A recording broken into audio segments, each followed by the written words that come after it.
The elevator doors opened to a view of the 84th floor. Glass, steel, and silence. She stepped out, pulse unsteady, clutching the leather folder that held her resume, and unknowingly, her future. He was waiting inside his office, back turned to the skyline. A silhouette against the snow-veiled city. The world had given him everything but warmth, and she was about to bring fire into a place built for ice. When their eyes met, it wasn't an introduction, it was ignition. No words could soften it. The interview lasted 6 minutes. The decision, won. By the time she left the room, she didn't realize she'd already changed the man who never let anyone close enough to touch his heart. Her first day felt like walking into a cathedral built for efficiency. Every sound was hushed. Every step echoed like it mattered. Ethan's schedule was a fortress of order, color-coded, stacked, untouched by chaos. She slipped into the rhythm of his world, adjusting his meetings, rewriting his memos, learning the language of a man who never wasted a syllable. Yet, between numbers and emails, she began to notice something. His pauses. The seconds where silence stretched too long, as if he were listening to something he'd forgotten long ago. She wasn't supposed to matter, but already, she did. By evening, the office had emptied. The hum of machines faded to a distant sigh. She stayed behind, finishing the reports he hadn't asked her to do, but she knew he needed. He appeared at her desk, quiet as a thought. His tie loosened, his voice low. "You work late." It wasn't a question. She looked up, met his eyes, and for the first time, saw something human beneath the perfection. Without words, she handed him the finished files. He took them, fingers brushing hers. Electricity disguised as professionalism. The next morning, she found a single note on her desk. "Good work." 2 words, typed. Signed only with his initials. It shouldn't have meant anything, but it did. She smiled without realizing it, the kind of smile that could disarm an empire. From behind the glass wall, Ethan looked up from his desk, saw it, and for a fleeting instant, something shifted behind his carefully built armor. Maybe it was curiosity. Maybe it was danger. He couldn't tell the difference anymore. The day ended with a storm breaking over the city. Lightning streaked across the sky as she gathered her things, the rain thrumming against the windows like applause. He approached, holding her forgotten umbrella, voice quieter than the rain. "Don't walk out in this." She took it, their fingers touching again. Brief, deliberate. Outside, she stepped into the storm, the umbrella opening above her like a dark wing. In his office, he watched until she vanished into the crowd. For the first time in years, Ethan Cole didn't stay late to work. Days turned into weeks, and their working rhythm became a silent duel of precision. She anticipated his needs before he spoke, finishing sentences he never said aloud. But control was Ethan's language, and Ava's ease with chaos unnerved him. One morning, she rearranged his entire presentation order, more logical, more human, and he confronted her. The air thickened between them, words sharp but not cruel.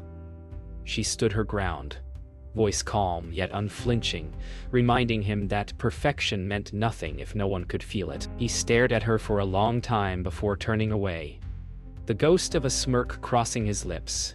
For the first time, he'd been challenged, and he didn't hate it. By noon, the office buzzed with unspoken rumors. No one challenged Ethan Cole and survived. Yet Ava walked through the corridors untouched, focused, steady. He watched her from his office, fascinated by her ability to disarm chaos with poise. When she brought him coffee without a word, their fingers brushed again. A pulse of familiarity. He muttered a rare, "Thank you." His tone quieter than the hum of the machines. For a man who built his empire on distance, gratitude was intimacy. She left before he could change his mind about saying it. That night, the boardroom glowed with the sterile brilliance of ambition.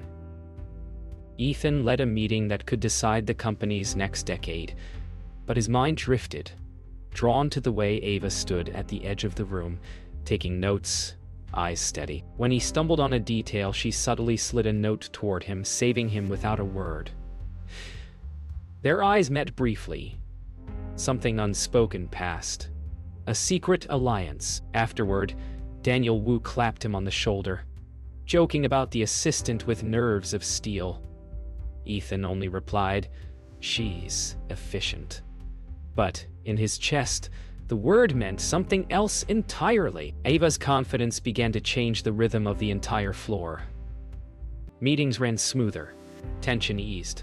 Laughter returned to a place built for pressure. Ethan noticed the difference but refused to admit its source. Late one evening, he found her alone in the conference room, barefoot, reviewing reports with her heels kicked off beside her. The sight disarmed him. She looked up, caught him watching, and instead of apologizing, she said, "You should try it sometime." Feeling human, he didn't reply. But the next morning, he arrived without his tie. Winter deepened, and so did the silence between them. Not cold, but charged. When Ethan's mother, Martha Cole, appeared unannounced at the office, her sharp elegance filled the space like perfume and judgment. Ava greeted her politely, unaware of the family tension. Martha's eyes softened on Ava, then hardened on her son. "You finally hired someone with warmth," she said before leaving. The comment lingered like perfume after she was gone. That night, Ethan stayed late again, but not to work. He stood by the window, watching Ava's reflection in the glass, wondering when admiration had turned into something far more dangerous. The days that followed moved like slow thunder. Ethan began arriving earlier, not because of the workload, but because she would be there. Coffee steaming, eyes tired yet alive. He told himself it was routine, not longing. Yet the truth was more dangerous. He liked her presence, the quiet hum she brought into the silence he once worshipped. One morning, she caught him staring at her reflection in the window and smiled faintly. "You look like someone who wants to say something but never does." His answer came too softly. "You have no idea." For the first time, she looked away first. Late that evening, a power outage struck the tower, plunging the building into shadow. Emergency lights flickered red against glass and steel. The office emptied, but they stayed, finishing the final presentation by flashlight. In the half-dark, words softened, barriers blurred. She laughed, unrestrained, musical, human, and it startled him more than the darkness. He told her he couldn't remember the last time he'd heard something that pure. Her laughter faded, replaced by silence that hummed with unspoken truth. For a brief moment, the storm outside wasn't the only thing breaking. The next morning, everything was the same, and nothing was. Ethan spoke less, avoided her gaze, threw himself into meetings as if business could drown emotion. Ava, sensing the distance, moved with the same precision, but her eyes lingered longer on him now.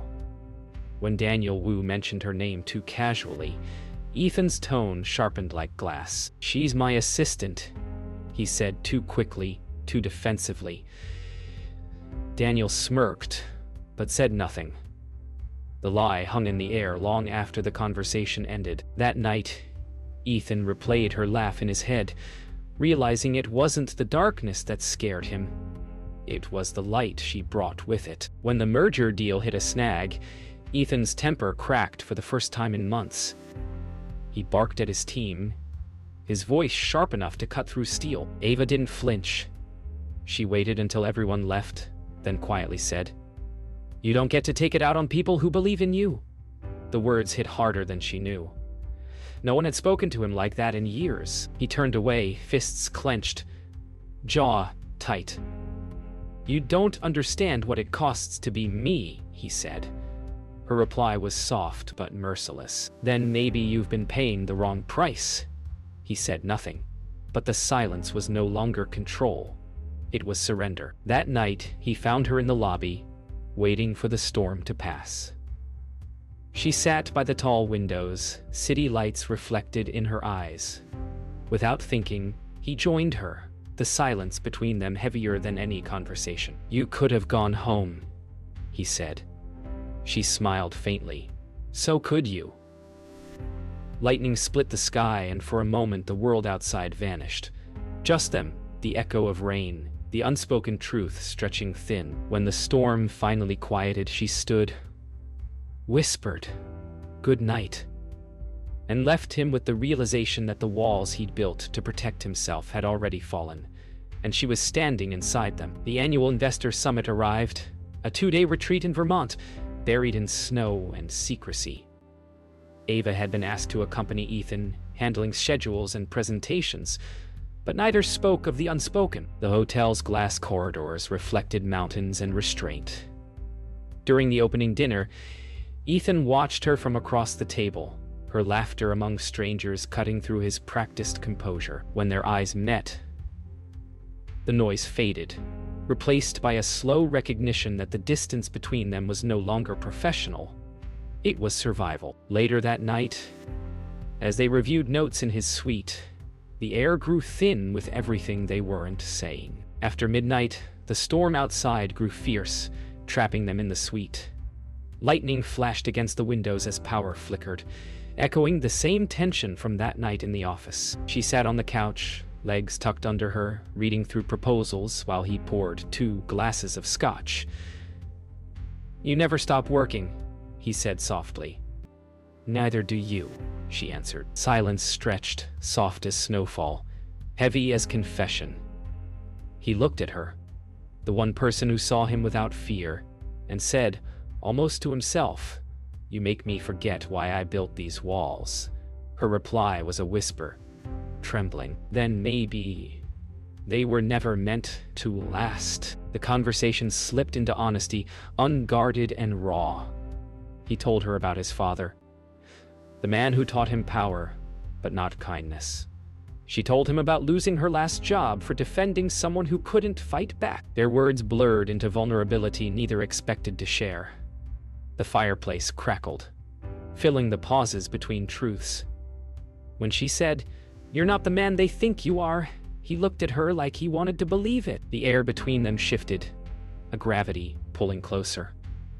The confession wasn't in their words, it was in the way neither of them moved away. When the lightning struck again, the room went dark.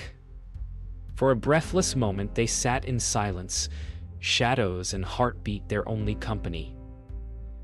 Then he reached for her hand, hesitant, deliberate. And she didn't pull away. The touch was electric, fragile, final. It was the culmination of months of restraint, breaking in one quiet, irreversible gesture.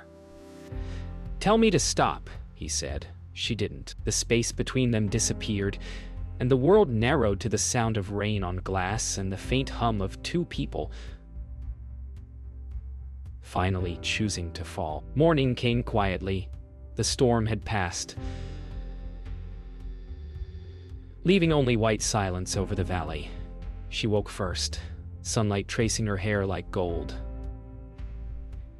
Ethan stood by the window, shirt half-buttoned, eyes lost in thought. No words were exchanged, just the knowledge that nothing would be the same again. When their eyes met, she smiled sadly, and he returned it, not as a CEO, not as a man in control, but as someone finally human. Outside, the snow glowed untouched, and inside, so did everything they had broken to reach this peace. The flight back to New York was silent. The storm outside had cleared, but the one inside them was just beginning. Ethan buried himself in work, retreating into the armor of his position. Ava sat a few rows behind, staring out the window, replaying every second of the night they had crossed the line. The city's skyline rose ahead like a promise and a punishment. When they landed, he spoke only 3 words.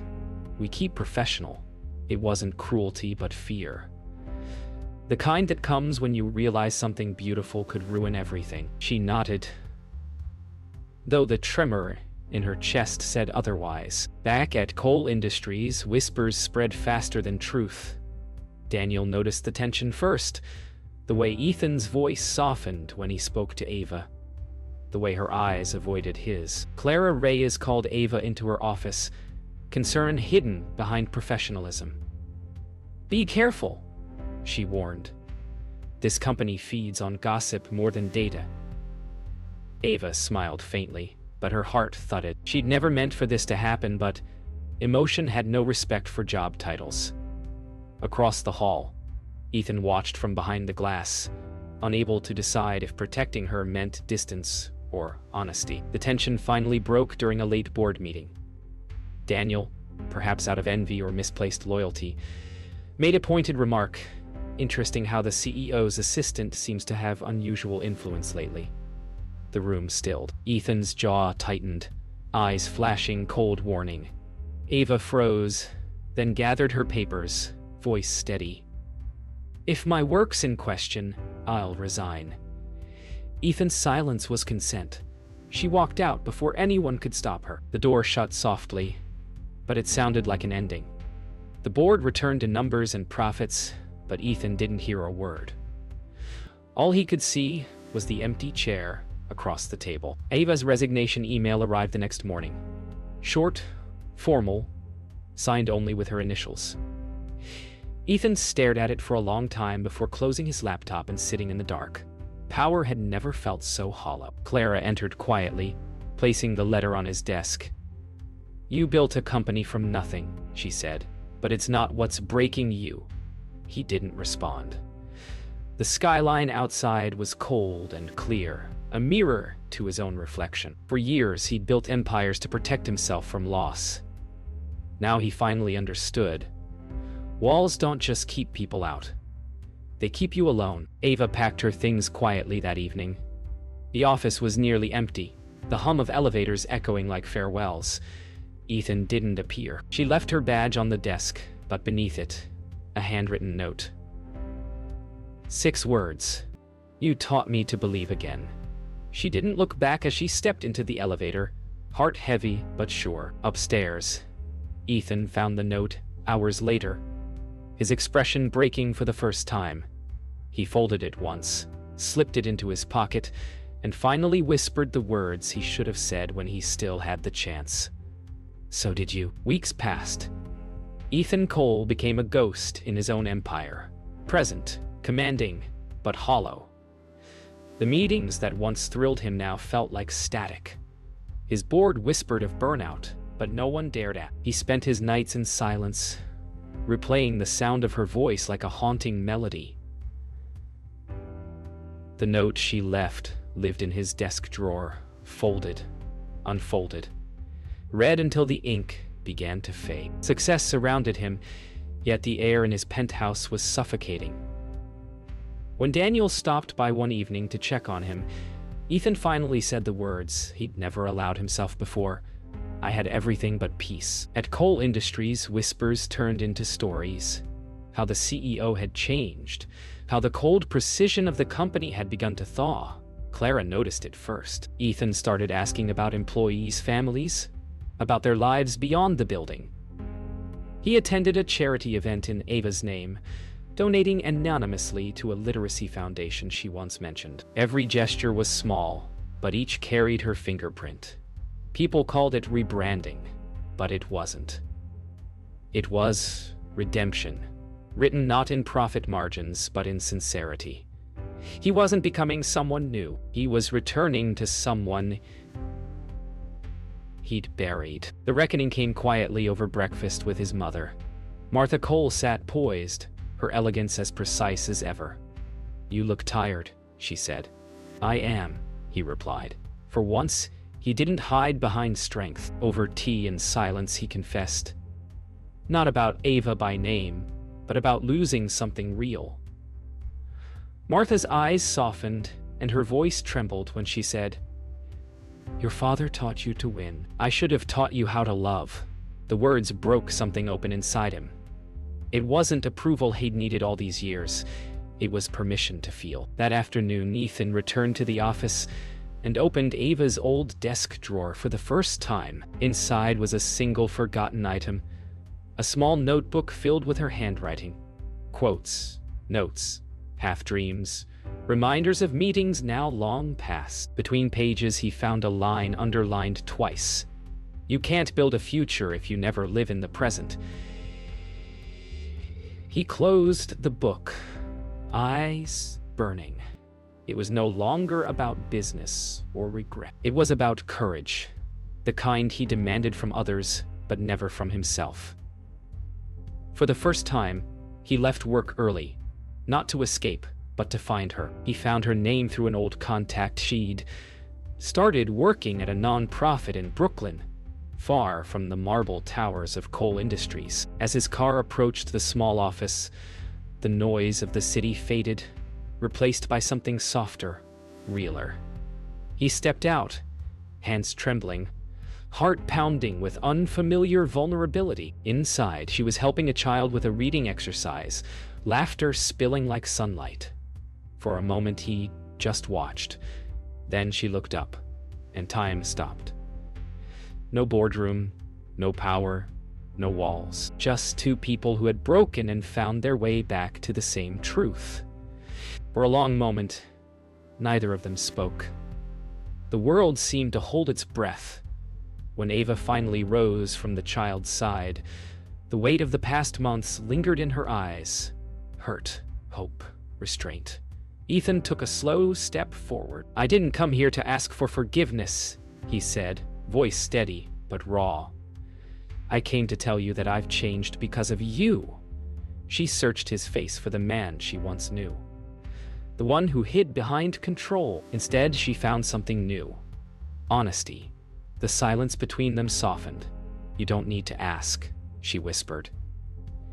"You just needed to come." They walked outside together, the winter sun low over Brooklyn rooftops. For once, neither tried to fill the silence.